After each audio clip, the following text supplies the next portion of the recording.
pensa ela que sem ela não pode ser.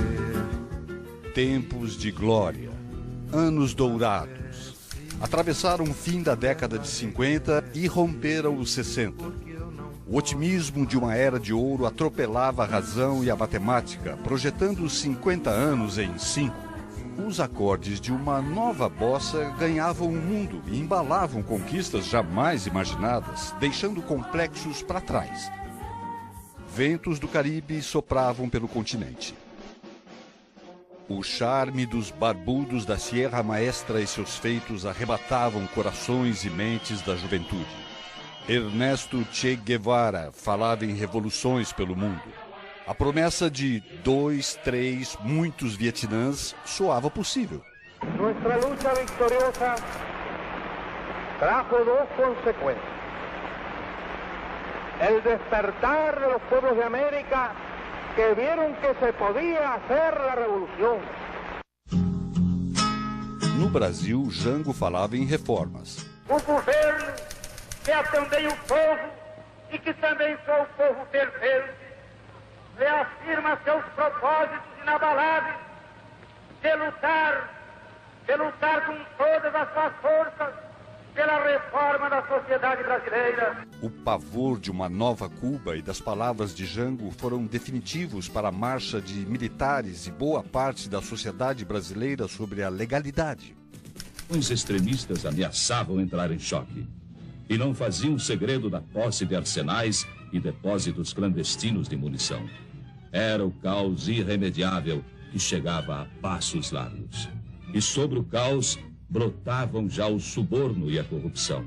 Estava se armando o cenário para o capítulo final do drama. Um drama de consequências imprevisíveis e que ninguém na época poderia dizer ao certo como iria terminar. Pelegos, agitadores, bajuladores e adesistas, aventureiros e por trás deles o comando vermelho dos comunistas. O golpe se deveu muito a isso, essa percepção da elite política brasileira de que os avanços populares poderiam ser grandes demais. Nas sombras, a Casa Branca se movimentava. O Brother Sun avançava.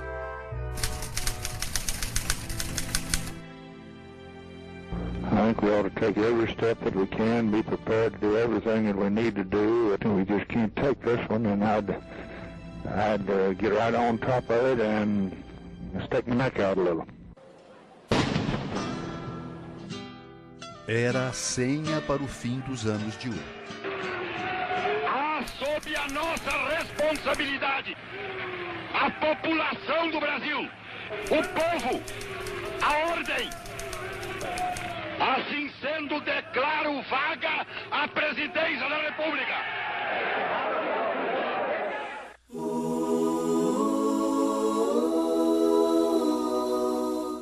Iniciava-se uma longa noite de trevas, uma monótona sucessão de regimes militares, os anos de chumbo. Os primeiros anos do Castelo foram bem, as pessoas falam mais brandos, mas já havia tortura em 64, mas o que a gente tem como imaginário da ditadura, a repressão, a violência, a tortura, isso começa mesmo a partir de 69, quando a linha dura chega ao poder com o AI-5, em dezembro de 68.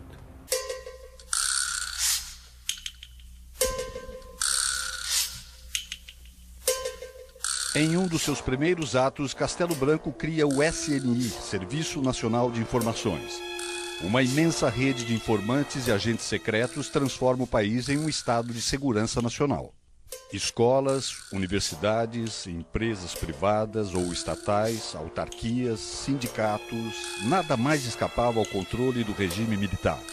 Logo, os novos donatários do poder entendem que a paixão maior do brasileiro deve estar sob o estrito controle do Estado. O futebol entrava em novos tempos, com atenção especial dos órgãos de informação e repressão. Estava na mão deles, E assim toda a sociedade. A questão, por exemplo, do emprego público foi um instrumento vital para controlar a sociedade brasileira. A questão dos sindicatos, a questão dos clubes esportivos, tudo isso que depende de um aval de qualquer coisa dada pelo governo, e naquela época tudo rigorosamente dependia, podia ser manipulado por esse esquema. Então isso também é uma forma de controle, de repressão, de violência, e a gente não deve ter essa ilusão de que a ditadura brasileira não foi violenta e prejudicial também nesse sentido que eu estou falando.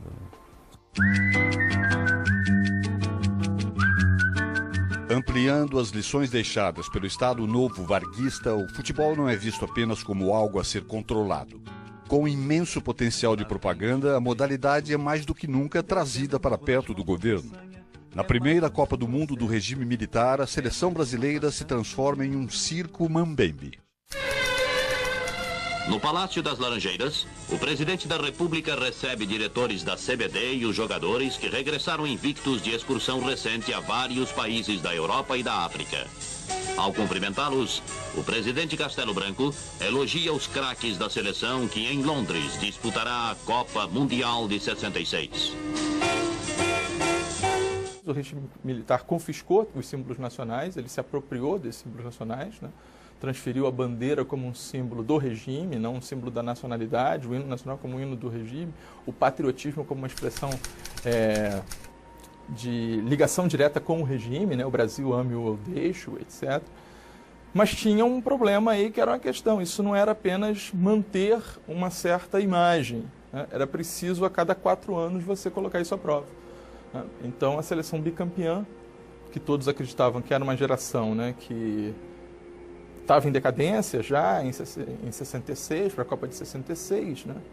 Ela gerou uma estratégia extremamente arriscada por parte do regime, porque, de um lado, você tinha a preocupação em preparar uma equipe, que foi o diferencial em 58, principalmente, em preparar uma equipe para disputar. E segundo, de fazer dessa equipe e fazer da seleção brasileira um instrumento de propaganda. E esse instrumento de propaganda não é para correr internacionalmente, é propaganda interna do regime. Então, na preparação de 66, você teve um modelo bastante sui generis e que é amplamente criticado, em que você convocou quatro selecionados. Né? Você teve 4 times, verde, amarelo, azul e branco. Ao mesmo tempo, esses jogadores ficaram, no mínimo, 3 meses em preparação no Brasil. Né? E cada uma dessas equipes tinha um itinerário pré-definido entre o governo e a CBD, percorrendo uma série de cidades que eram consideradas cidades estratégicas. Tanto capitais, quanto cidades importantes do interior, principalmente de Rio, São Paulo e Minas. Né? O fiasco brasileiro na Copa de 66 foi a óbvia consequência de uma preparação caótica. Costa e Silva toma posse em 67. A repressão recrudesce. Aumentam os protestos e manifestações. Em 13 de dezembro de 1968, o ato institucional número 5, AI-5, marca o início dos piores tempos da ditadura. Os anos em que os escrúpulos da consciência foram mandados às favas. Sei que a Vossa Excelência repugna, como a mim, e creio que a todos os membros deste Conselho, enveredar pelo caminho da ditadura pura e simples. Mas me parece que claramente é esta que está diante de nós. Eu seria menos cauteloso do que o próprio ministro das Relações Exteriores quando disse que não sabe se o que restou caracterizaria a nossa ordem jurídica como não sendo ditatorial. Eu admitiria que ela é ditatorial. Mas, às favas, senhor presidente, neste momento, todos os escrúpulos de consciência. Os anos de chumbo. Nada mais escapa ao controle do Estado de Segurança. Os clubes de futebol passam a submeter ao governo o nome de qualquer postulante a cargo de dirigente. Os documentos não deixam dúvidas. Os clubes estavam sob absoluto controle. Vamos supor que alguém fosse cogitado para ser indicado para um cargo numa escola, num clube de futebol. E então um agente de informação, que você nem sabe que ele existia, ele dizia assim, não, fulano de tal foi visto com um famoso comunista tal, mandava esse informe para um diretor, para um responsável pela tua nomeação. você acha que seria nomeado? Tem muita gente que perdeu funções, cargos, por conta da espionagem. Tem muita gente que perdeu a possibilidade de estudar. Tem muita gente que perdeu filhos e pais, perdeu um futuro por conta da repressão. Então, a repressão cotidiana infiltrada nas agências de informações que monitorava a vida da sociedade brasileira, ela não gerou tantas mortes como no caso da Argentina, como no caso de outras ditaduras. Mas ela se miscuiu na sociedade brasileira e gerou prejuízos que as pessoas nem sabem que sofreram. Além dos clubes, nas principais federações de futebol, o controle era de amigos do regime. O presidente da Federação do Rio consta como informante em inquéritos dos órgãos de segurança. Em Minas, o presidente da Federação, coronel da polícia, apesar de investigado e acompanhado pelo SNI em diversos casos de corrupção, permanece no poder durante toda a ditadura, passando o poder depois ao filho. Em São Paulo e Rio Grande do Sul também estão homens de confiança dos militares. Vem, vamos embora, que esperar não é saber. Quem sabe faz a hora, não espera acontecer. Vem, vamos embora, que esperar não é saber. Quem sabe faz a hora, não espera acontecer. Personagens do futebol passam a merecer atenta vigilância e relatórios periódicos sobre suas ações. Poucas pessoas na história republicana foram tão vigiados como João Saldanha.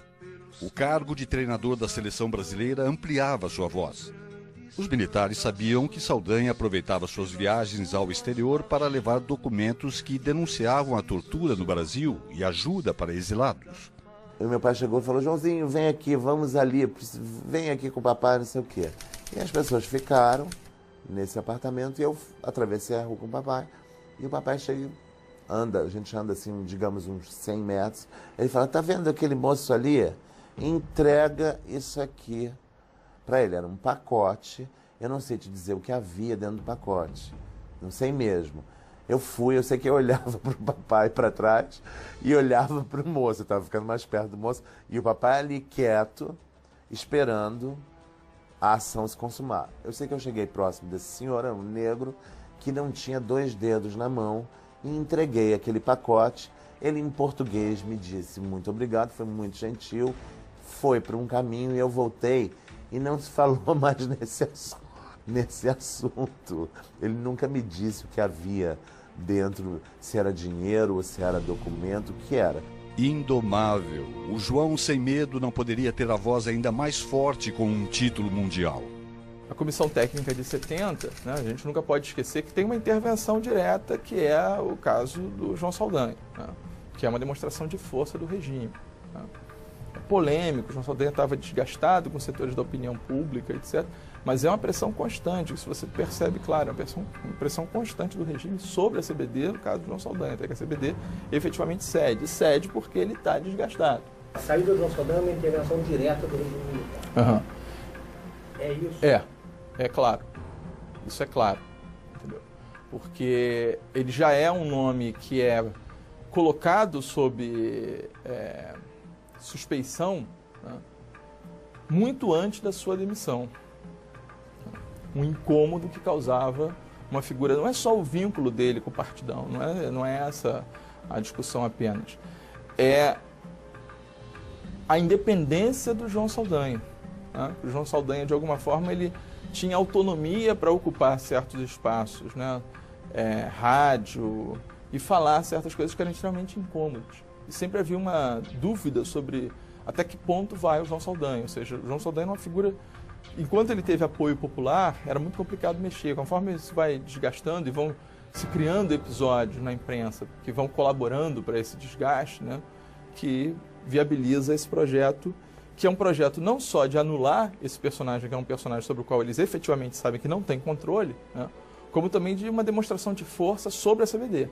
Claro que isso passou a ser uma mágoa. E dentro desse jogo que eu falei de relações extremamente delicadas, né, entre o presidente da CBD, né, e o governo militar, Avelange sabia, né, daquele movimento que é descrito muito bem pelo Golbery, né, das sístoles e diástoles do regime, ele sabia em que momentos ele podia resistir e dizer isso aqui é uma instituição privada, em que momentos ele tinha que ceder. Tá? Então ali foi o momento em que ele efetivamente teve que ceder. A entrada de Zagallo ocorre muito mais por um golpe de sorte do que por convicção do comando da seleção. O técnico não seria o Zagallo. O técnico seria o Otto Glória. Eu fui ao América, eu não encontrei o Otto Glória. A pedido do doutor Passo. Não consegui. E por um acaso, essa é a história, o Zagallo treinava o Botafogo. Aonde? Na Escola de Educação Física do Exército. E lá que nós nos reunimos. E aí surgiu, em um bom momento, o nome do Zagallo. As mudanças não ficam apenas na troca de treinador. A comissão técnica da seleção, que já tinha militares entre seus membros, ganha mais reforços da caserna. Aos militares da área técnica juntam-se agentes ligados à repressão e à inteligência. É uma característica do regime militar, em que se está construindo uma esfera de uma certa tecnocracia, né, e uma esfera da segurança nacional. Né. A ordem e o progresso são substituídos, né, por tecnocracia, que representa progresso, né, desenvolvimento econômico, mas com a gestão tecnocrática, e a ordem é segurança nacional, doutrina de segurança nacional. Então, na seleção brasileira convivem esses dois polos. Ou seja, um planejamento meticuloso, mas que não pode abrir mão de mecanismos de fiscalização, controle e repressão. Então, eu acho que está presente ali essa bipolaridade que vai ser característica do regime militar. Dentro da Comissão Técnica de 70, você tem esses dois polos muito bem caracterizados.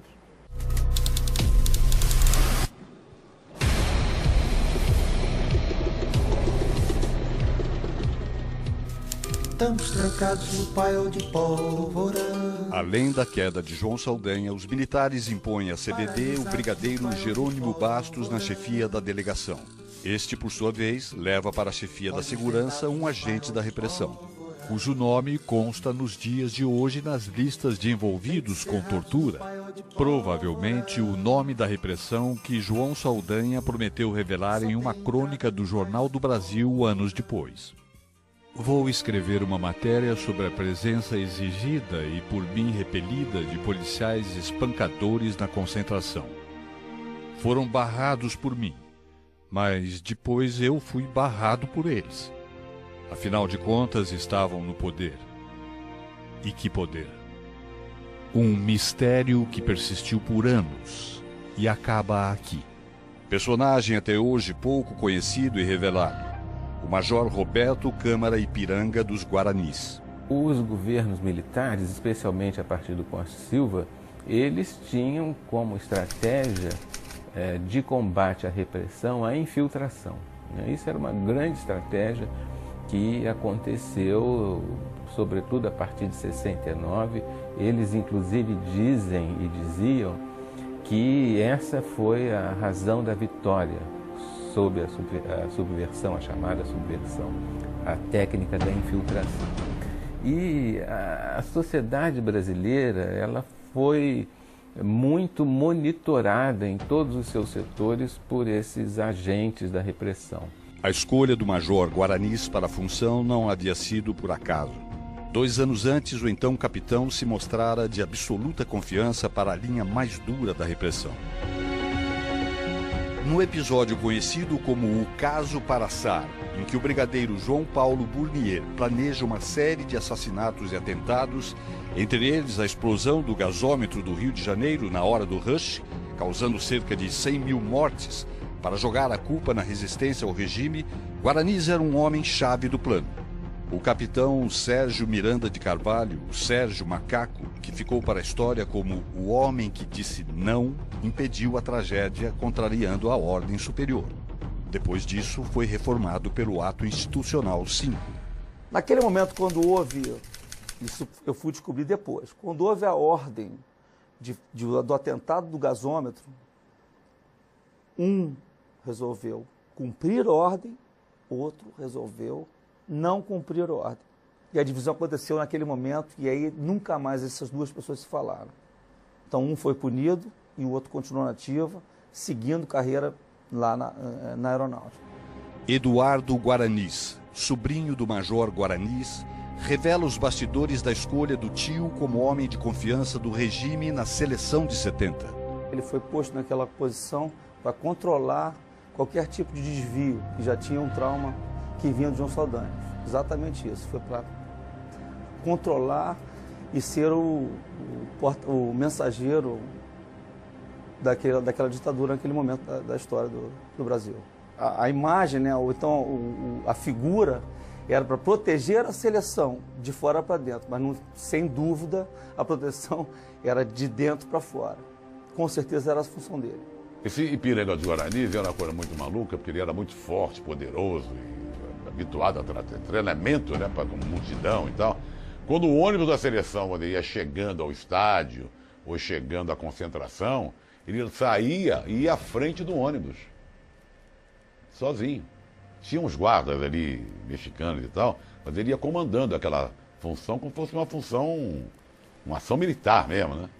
Era um homem próprio, apropriado, perfeito para estar naquela posição naquele momento. Tanto é que hoje em dia, você nem ouve falar dessa pessoa que estava lá como chefe de segurança. Você pode estar certo, eu acompanho isso a vida inteira. Nunca houve nenhuma relevância o nome do Roberto Guaranis como chefe da segurança da Seleção Brasileira de 1970. O país não viu, não entendeu naquele momento, porque também não tinha informação, mas não entendeu que ele estava ali para blindar a seleção, para não deixar sair nada do que não fosse bom para a ditadura. Se for comprovado por A mais B que foi feito isso assim, assim, assado, que foi realmente um homem que fazia tais barbaridades até, eu vou julgar errado. Fora do campo, o clima era pesado. A cobertura da Copa de 70 foi difícil.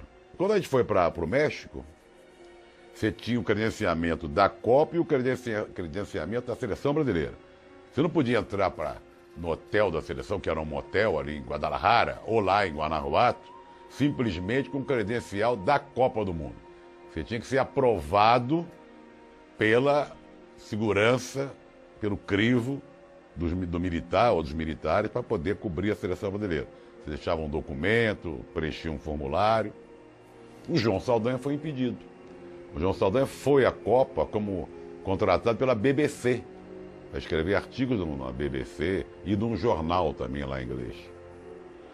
E ele não deixaram entrar. Isso magoou muito o Saldanha. A gente notava o Saldanha muito triste, muito abatido com isso, né? Os documentos mostram que o radialista Geraldo Bretas teve sua atuação proibida no México por delação direta de Jerônimo Bastos, chefe da delegação, em comunicação ao gabinete da Presidência da República. Em campo, a seleção brasileira era a antítese daqueles tempos obscuros. Jogando um futebol de sonhos, arrebatava o mundo com sua arte e anestesiava os 90 milhões em ação de então. Uma conquista sob medida. Tudo o que o mais brutal governo de todos os tempos do Brasil precisava. Buscando a paz dos quatro cantos, aquele gesto de everadas ao povo. Não tem coisa melhor para um governo do que uma grande vitória esportiva, né? Realmente são eventos assim simbólicos, icônicos, carregados de paixão nacional. A população se entusiasma, né? Para o regime militar, isso foi um mecanismo de legitimação, sem dúvida nenhuma, né? A propaganda brasileira deslanchou mesmo no governo do Médici, com a figura brilhante, até um militar brilhante chamado Otávio Costa, um intelectual, além de ser um coronel na época. Ele desenvolveu uma propaganda muito interessante, muito criativa, né? Um fato que contribuiu para o sucesso foi a televisão. Foi o primeiro campeonato do mundo que o Brasil assistiu pela televisão. Ainda em preto e branco, mas assistiu pela televisão. Então, essa aparição da televisão deu uma repercussão inimaginável, espantosa. e multiplicou de muito o sucesso que os jogadores conquistaram em campo. O Brasil foi bem sucedido, o Brasil foi campeão e espontaneamente isso apareceu, o presidente surgiu, uma coisa convergia para a outra. Uma grande mola desse sucesso da Copa do Mundo foi a canção de Miguel Gustavo, Pra Frente Brasil. Pensa-se que foi parte de campanha nossa. Não, não foi iniciativa nossa. Miguel Gustavo nos procurou com a peça pronta, não fomos nós que mandamos para fazer a peça, com a peça pronta que um cliente seu tinha pedido para fundo musical de suas propagandas comercial, mostrou a peça e pediu ajuda na divulgação. E realmente a nossa participação com a música de Miguel Gustavo foi ajudar a divulgação dessa música. 90 milhões em ação, pra frente Brasil, do meu coração. Todos juntos vamos, pra frente Brasil, salve a seleção. De repente é aquela corrente pra frente, parece que todo o Brasil deu a mão. Em 69, portanto um ano antes da Copa, já estava ensaiando uma grande campanha nesse sentido, que fez inclusive com que o sequestro do embaixador americano tivesse sido meio que antecipado para que acontecesse na chamada Semana da Pátria, que seria o início dessas grandes campanhas dos militares. E efetivamente, com o sequestrador americano em poder da guerrilha, as comemorações foram canceladas. Enfim, aquele debut desse carnaval todo de Ame ou Deixo e teve que ser adiado para um outro momento. Havia nessa época, é preciso levar em consideração, dois grandes comunicadores. Um era o Chacrinha, que também participou muito desse bolo, e o outro era o Flávio Cavalcante. Os dois, sem nenhuma interferência nossa, eles com a sua sensibilidade de comunicadores, ajudaram muito nesse processo. Apesar do êxito na propaganda do regime militar, reconhecido até pelos opositores, o responsável lamenta até hoje um slogan que marcou época. Tudo que aparecia pelo Brasil afora, as iniciativas de toda hora, em dísticos, em plásticos, em slogans, em esportes e tudo era creditado ou debitado à nossa assessoria. Entre esses debitados apareceu o Brasil Ame ou Deixo. O Brasil Ame ou Deixo provavelmente teria aparecido na área de repressão. Que a área de repressão também tinha o seu núcleo de comunicação. A área de repressão a que eu me refiro é São Paulo, o 2º Exército, tudo que acontecia por aí. Essa área tinha uma seção de guerra psicológica.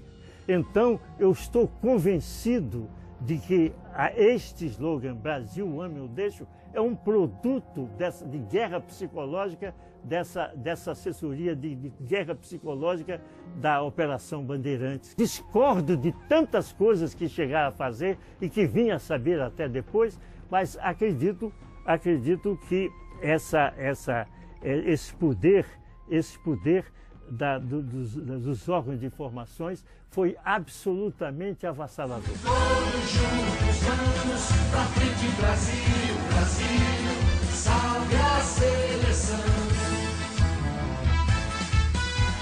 Nas ruas e nos lares do Brasil, os 90 milhões em ação da canção eram embalados pelo sucesso de Pelé e companhia. Nas masmorras e nos subterrâneos da pátria, tortura e morte tornavam-se regra. Umas sessões de tortura muito longas, 7, 8 horas. Cadê o Marighella? Não sei. Eu não conheço ele.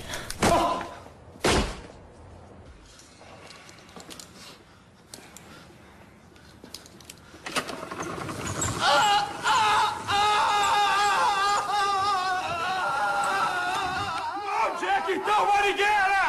Como marca os encontros? Faz o plano de errada, vai, seu caralho! Você fica num estado muito animal ali. Você está sujo, frequentemente está sujo de xixi, de cocô. Tem os choques, às vezes você tá com sede, você está com fome, você está sofrendo uma dor física muito intensa, e há toda uma tentativa dos torturadores de fazer com que essa coisa animal acabe prevalecendo sobre o que você pensa, o que você quer, o que você acha, a tua vontade, enfim, é uma tentativa de destruição como ser humano da pessoa. E é uma briga mesmo braba, é uma briga braba em que conta muito a inteligência, a coragem física, a disposição de enfrentar os sacrifícios e um jogo também que funciona, por exemplo, de você jogar com informações falsas. Eu fui preso com uma chave, que era de onde eu morava. Uma chave abre uma porta, eles diziam. Mas eu podia ganhar tempo. E para que as pessoas que moravam comigo pudessem sair. Então ganhava tempo dando endereços falsos, etc. e tal, voltava, era mais torturado. Tem esse jogo, que é um jogo que se o torturado não perde o controle, pode ser jogado. E muitas informações caducam. É um jogo que vai sendo jogado, informações vão caducando, e cada informação importante que caduca é uma vitória do torturado, e essa vida vai sendo levada assim. Quer dizer, eu não sabia se iam me matar ou não. Na época, inclusive, a informação que eu tinha é que eu morreria, de certa forma, sou um sobrevivente. A situação mais difícil a que o ser humano possa ser levado é essa, porque é uma tentativa de quebrá-lo como ser humano, fazer com que a dor física se sobreponha a tudo que ele pensa, que ele sente, que ele quer, etc. Mas depois houve o sequestro do embaixador alemão, que libertou 40 presos. E eu estava entre esses presos e fui então para a Argélia. E na Argélia eu pude ver o jogo final, Brasil e Itália. De novo houve essa polêmica, torcer ou não torcer, etc. Polêmica que meio que se acabou com o 4º gol do Brasil, quando o Carlos Alberto fez o gol, e todo mundo já gritou, etc. e tal, e aquela racionalidade mais fria de alguns foi por água abaixo.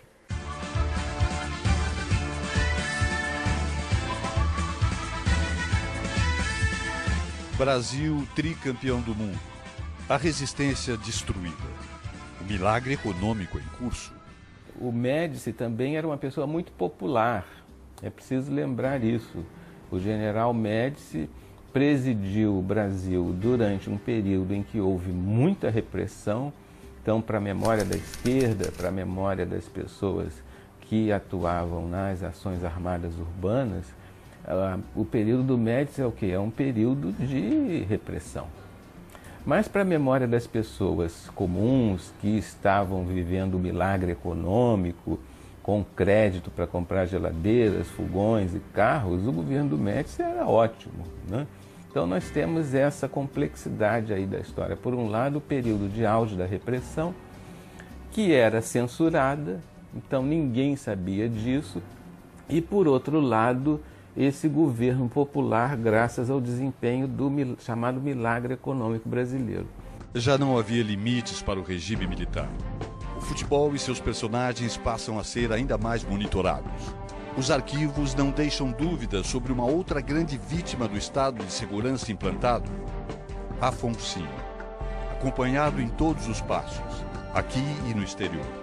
Outra coisa também que ficou muito marcado para mim foi quando eu fui para o Santos e fizemos uma excursão, e na volta dessa excursão, alguns dias depois, o jornalista do jornal de Santos teve uma atitude muito digna comigo, né? E eu tenho procurado até identificá-lo para poder agradecer até pessoalmente. Ele me disse que tinha sido procurado por órgãos de segurança, querendo informações sobre o que eu fazia na excursão. Tenho a consciência nítida de que eu merecia ser chamado, pelo menos fui em seguida à Copa de 70. Houve até muito comentário, foi muito comentado na imprensa e tal, que eu não ter sido convocado naquele momento, né, era estranheza e tal. Foi uma relação direta mesmo, né? Equipes de imprensa que viajavam para a cobertura de uma competição estavam sob vigilância. João Saldanha seguia ainda mais vigiado. Nos relatórios do Serviço de Informação, seus comentários no rádio eram vistos como incendiários e, portanto, deveriam estar sob controle. Até João Avelange era vigiado pelos órgãos de informação. E o Avelange, a princípio, ele passa a ser monitorado e submetido a inquéritos policiais militares, a princípio com essa aura da corrupção, né? Se denunciava, né, irregularidades na obtenção de empréstimos, por exemplo, para a compra do imóvel definitivo da Confederação, né, de como ele tinha tido acesso a certas informações sobre o trâmite do mercado imobiliário, como ele tinha tido condições de captar um empréstimo com juros e condições de pagamentos muito favoráveis. Dizer, olha, isso aí está, de alguma forma, indicando que há um jogo de interesses e pode ter, né, uma rede de corrupção aí que possa ser mapeada a partir do Avelange. Quando a gente vai pesquisar, né, e entender o porquê dessa preocupação com o Avelange, ela vai muito além dessa questão da corrupção, né? Ela vai por conta de um vínculo familiar que o Avelange tem com o Juscelino. O caso Avelange, nós sabemos, né, de uma grande habilidade política, né? E o Avelange, desde o primeiro IPM ao qual ele foi convocado, ele se recusou a levar um advogado e ele levou um general para acompanhá-lo, um amigo general. E isso dava aos seus algozes ali naquele momento, né, uma certa preocupação. Pelé também tinha os passos monitorados. Porém, de acordo com documentos do Serviço de Informações do extinto Departamento Estadual de Ordem e Política Social, o temido DOPS do Estado de São Paulo, qualquer possível desconfiança com o rei do futebol por parte do regime militar ficou para trás no dia 21 de outubro de 1970, pouco depois da conquista do tricampeonato mundial.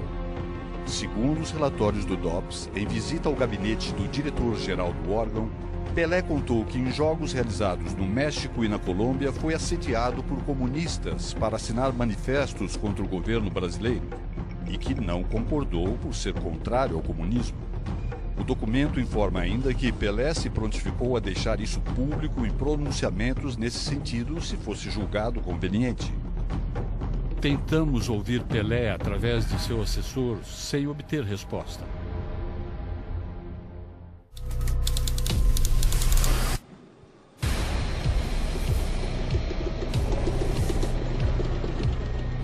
A larga experiência em tortura que o Brasil atingiu nos anos 60 fez com que o país entrasse na nova década com uma triste liderança.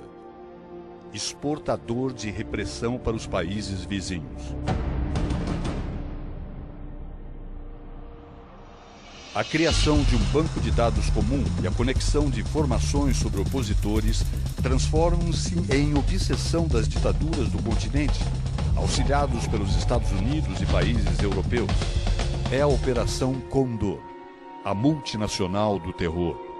Com banco de dados, central de informações, sistema de coordenação e alfabeto criptográfico comum para a troca de mensagens, além de fornecimento de know-how e tecnologia para matar e torturar. O Condor voava alto pela América Latina. Paixão popular do continente, o futebol não ficava imune ao rastro de sangue e sombra de repressão do Condor. Os testemunhos desse tempo deixados nos arquivos dão a dimensão do absoluto controle, vigilância e infiltração. As garras do abutre dos Andes estavam também nos campos, vestiários e estádios. Você vê, às vezes, mas antes dos jogos, né, você tinha faixas que eram levadas pelos times laudatórias ao regime, né? E era muito interessante porque tinham empresas que já patrocinavam, né? E você tem marcas globais com dizeres favoráveis ao regime. Isso é muito interessante. A experiência de 1970 dos militares distribuídos em postos estratégicos na seleção brasileira se espalha para os clubes. No Vasco e depois no Flamengo, eu tive, não me lembro muito, também no Olaria. Até eram pessoas militares ligadas ao esporte também, né? E não tinha Houve alterações muito concretas, até formais. Os contratos sofreram intervenção. É justamente essa presença nos clubes de futebol de homens ligados à repressão e aos sistemas de inteligência que possibilita a revelação de uma ação da multinacional do terror pela primeira vez. A comprovação e denúncia da Operação Condor. Ela foi uma operação que começa a partir do telefonema. Na época eu chefiava a sucursal da Veja em Porto Alegre, em novembro de 78. De um telefonema anônimo de São Paulo, dizendo que um casal e 2 crianças estavam desaparecidos no endereço tal.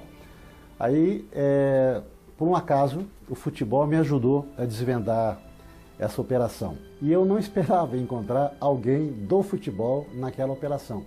Quando a gente chega no apartamento, no meio da tarde, uma sexta-feira, 17 de novembro, aparece a Lília, muito assustada, com a porta entreaberta, conversa rapidamente comigo, e eu falando em espanhol com ela, e as pessoas dentro do apartamento, as pessoas da Operação Condor, que era uma operação binacional naquele momento entre Brasil e Uruguai, havia policiais do DOPS, a Polícia Política Gaúcha, e militares do Exército Uruguaio operando clandestinamente dentro do território brasileiro, quer dizer, ofendendo a soberania nacional. No momento em que a gente saía do apartamento, eu perguntei para o Scalco, muito baixinho ainda, porque a gente estava com a imagem da pistola na cara, e a pistola na cara é como aquela propaganda da Valizera, a primeira pistola a gente nunca esquece.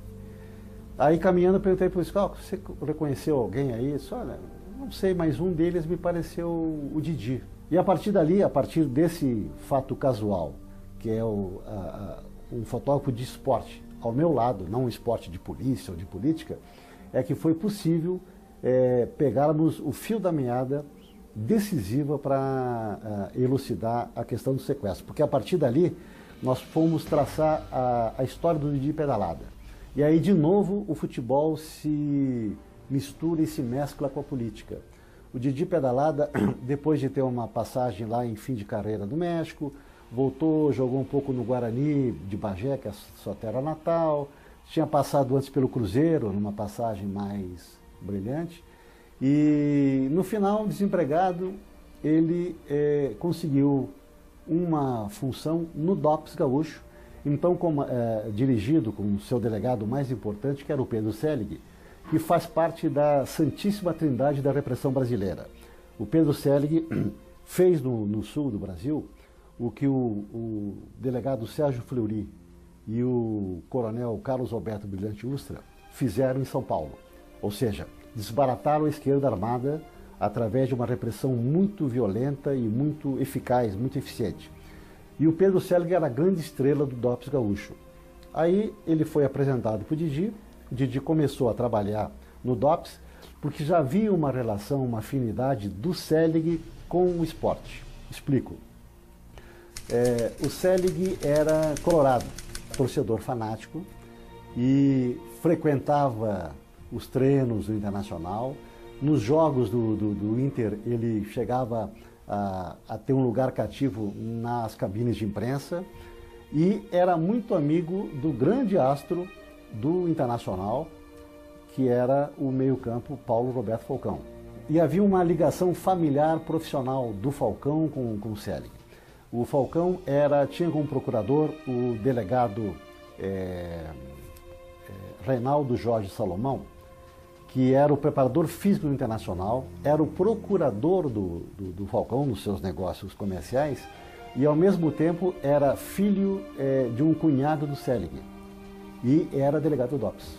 Então havia toda uma mescla de futebol e de política que explicava por que essas coisas levaram o Didi a ser um sequestrador naquele momento, e um sequestrador muito duro. Foi uma das pessoas que mais torturou e bateu no Universindo no momento em que ele foi preso no apartamento.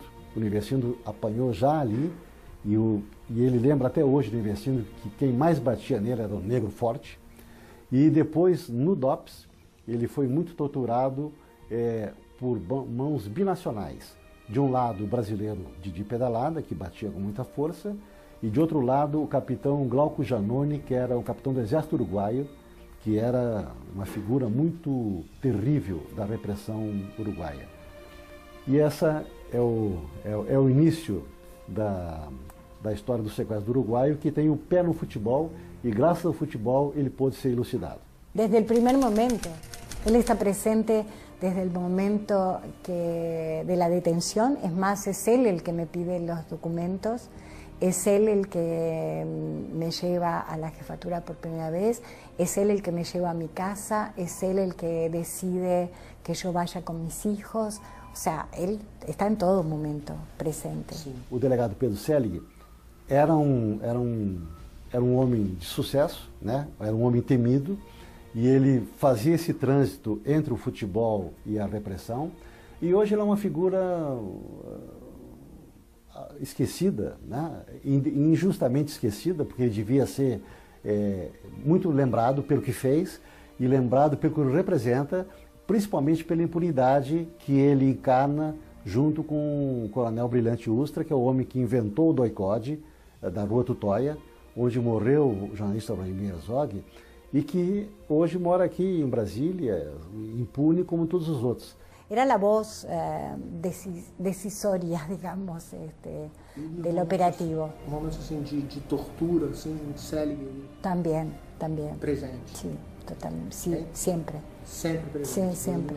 Sim, sim. O sequestro dos uruguaios é a única Operação Condor, que é uma multinacional do terror das ditaduras do Cone Sul, que deu errado para eles. No caso, ela virou um fiasco, virou um fracasso, porque no meio da operação surgiram jornalistas que testemunharam a operação em pleno andamento, e isso determinou que ela fosse abortada, porque geralmente a Operação Condor ela começava com o sequestro, a prisão, o desaparecimento, a tortura e a morte dos torturados.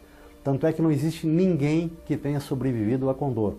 Os únicos sobreviventes que existem até hoje são os uruguaios, a Lília Ciliberti, o Investindo Dias, e os dois filhos da Lília, Francesco e o Camilo. A Operação Condor é o retrato assim, mais terrível de na década de 70, dos anos 70, que foram anos em que todos os países, eram quase 200 milhões de habitantes, padeceram sob regimes militares.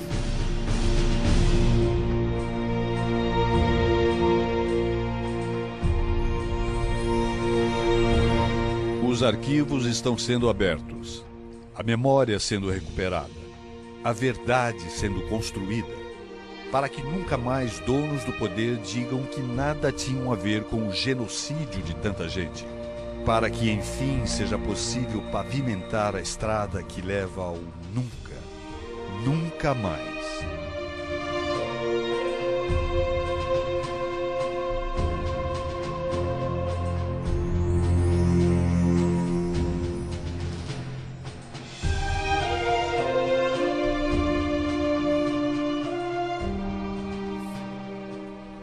O que é verdade, e é uma prova da honestidade do doutor João Avelange, é que ele estava muito ocupado. Ele estava muito ocupado cobrando subornos, dinheiro mal feito, quando comprava e vendia favores, e partidas, e tudo o que agora está sendo revelado pela documentação que a FIFA está por fim revelando ao mundo, da qual se desprende claramente que Avelange e seu genro Teixeira roubaram dinheiro a palas, em quantidades imensas. E isso implica muito trabalho, estavam muito ocupados, não podiam ver as carnificinas militares, não podiam ver a dor de tanta gente condenada a viver uma vida rota, condenada a mentir para sobreviver. Não podiam ver, porque estavam ocupadíssimos. Eram gente de muito trabalho. Apesar de você, amanhã há de ser outro dia. Ainda pago pra ver o jardim florescer, qual você não queria. Você vai se amargar vendo o dia raiar sem lhe pedir licença. E eu vou